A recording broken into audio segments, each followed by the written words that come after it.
నా ఫోన్ నా ఇష్టం, నా పోస్ట్ నా ఇష్టం అని సోషల్ మీడియాలో ఎచ్చి పచ్చి రాస్తోళ్ళు జర పైలం ఉండాలి. మెయిన్గా లీడర్లు సెలబ్రిటీల మీద పోస్టులు పెడతప్పుడు ఒక్కటికి రెండు మాటల ఆలోచన చేసుకుంటే మంచిది. పలానోళ్ళ మీద రాస్తే పబ్లిసిటీ వస్తుంది, పబ్లిక్లో పతార పెరుగుతుంది, రాత్రికి రాత్రే ఫేమస్ అవుతామని మాత్రం చేస్తురా అంటే ఆ టెన్క పరేషాన్లో పడతారు సుమా. పెద్ద పెద్దోళ్ళనే ఇడుస్తలేరు, ఇక మీరెంత. రైట్, వర్మ గారికి నోటీసులు కూడా అందినాయి. ఇక మంగళవారం నాడు ఒంగోలు పోలీస్ స్టేషన్ కి పోవాల్సిందే. ఇంత కేసు ఏందంటే ఈ పోస్టు అప్పట్లో ఓ సినిమా పోస్టర్ ను గిట్లా మార్పింగ్ చేసి ట్విట్టర్ లో పెట్టిండు. ఇప్పుడు ఆంధ్రాలో గవర్నమెంట్ మారినాక చంద్రన్న అభిమానులు స్టేషన్ లో కంప్లైంట్ చేస్తే పొద్దుగాల పోలీసులు హైదరాబాద్ కు వచ్చి ఇంట్లోన్న డైరెక్టర్ గారికి నోటీసులు ఇచ్చారు 19వ తారీఖు నాడు విచారణకు రమ్మని.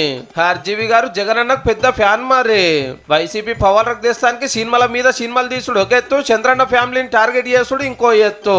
తాబకో పోస్ట్ పెట్టి ఎడ్డిస్తున్నాడు. ఓ కేసులో బాబు గారిని అరెస్ట్ చేసి రాజమండ్రి జైల్లో పెడితే లోపల ఆయన బయట నేను అనుకుంటా సెల్ఫీలు దిగి సోషల్ మీడియాలో సంబురాలు చేసుకున్నాడు. లోకేష్ అన్న మీద అయితే మస్తు క్రియేటివిటీ చూపిస్తుండే. సినిమాలు తీసుడు కంటే టీడీపీ నెడ్డిచ్చుడే సార్కు ముఖ్యమైన పని అయ్యింది. పవన్ కళ్యాణ్ సార్ మీద ఏమన్నా తక్కువనా? గవర్నమెంట్ బిర్రు చూసుకొని తయ్యం నాడిండి అనుకో రాదుండ్రే. ఇన్నేళ్ళు ఎవరినైతే పల్సగా చేసిండో ఇప్పుడు వాళ్ళే పవర్లకు వచ్చేరే.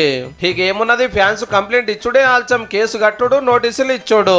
ఏమో అరెస్ట్ చేస్తారనే ప్రచారం కూడా నడుస్తుంది. కానీ రామ్ గోపాల్ వర్మ అంటే దేశమంతా పేరు పోయిండు తోపు డైరెక్టర్ అని. మీ పనితనం సినిమాలలో చూపియాలి కానీ ఇట్లా సోషల్ మీడియాలో చూపిస్తే ఎట్లా వర్మ గారు? ఇక కూటమి సర్కార్ డైరెక్షన్ లో వస్తున్న ఈ పొలిటికల్ సినిమాల క్లైమాక్స్ ఎట్లుంటుందో చూడాలి మరి.